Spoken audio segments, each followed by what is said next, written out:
কিছুক্ষণ আগে, ঘন্টা দুই আড়াইক আগে, বাংলাদেশে ঢাকায় একটি অত্যন্ত দুঃখজনক এবং জঘন্য একটি ঘটনা ঘটেছে।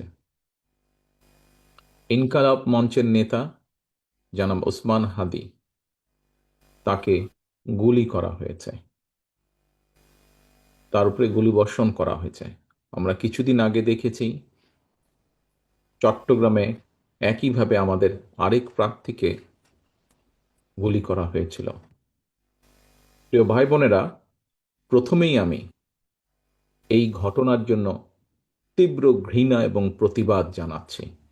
আমাদের উচিত হবে সারা বাংলাদেশে গণতন্ত্রের পক্ষে যত মানুষ আছে প্রত্যেকটি মানুষের উচিত হবে এই ঘটনার তীব্র প্রতিবাদ এবং ঘৃণা জানানোর।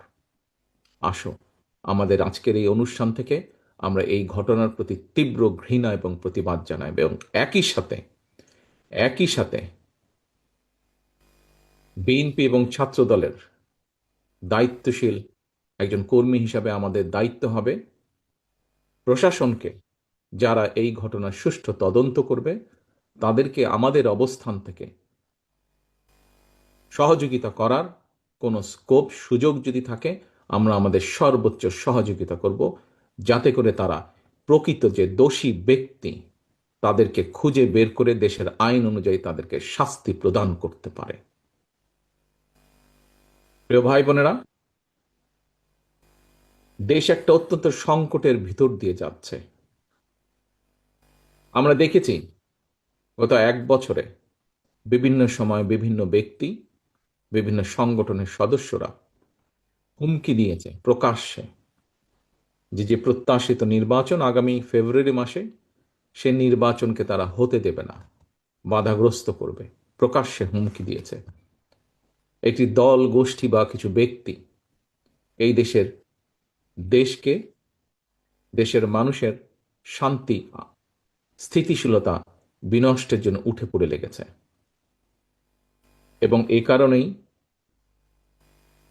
বাংলাদেশ জাতীয়তাবাদী দল এবং একই সাথে যারা বাংলাদেশের অস্তিত্বে, স্বাধীনতা, সার্বভৌমত্বে বিশ্বাস করেন, দল ছোট বড় বিষয় না, যারা বাংলাদেশি জাতীয়তাবাদের অস্তিত্বে, বাংলাদেশের অস্তিত্বে বিশ্বাস করে, সবার আগে বাংলাদেশ, এই নীতিতে যারা বিশ্বাস করে, আমাদের প্রত্যেকটি দল, প্রত্যেকটি নেতা, প্রত্যেকটি কর্মী, প্রত্যেকটি মানুষকে আজ অতীতের যে কোনো সময় থেকে সবচাইতে বেশি ঐক্যবদ্ধ হতে হবে।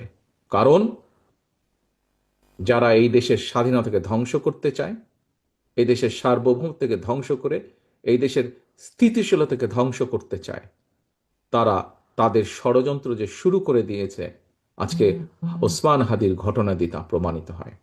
আমরা বিভ্রান্তি ছড়ানো থেকে প্রত্যেককে বিরত থাকতে হবে। কেউ যাতে কোনো বিভ্রান্তি ছড়ানোর সুযোগ না পায়, সেই ব্যাপারে আমাদেরকে সচেতন থাকতে হবে।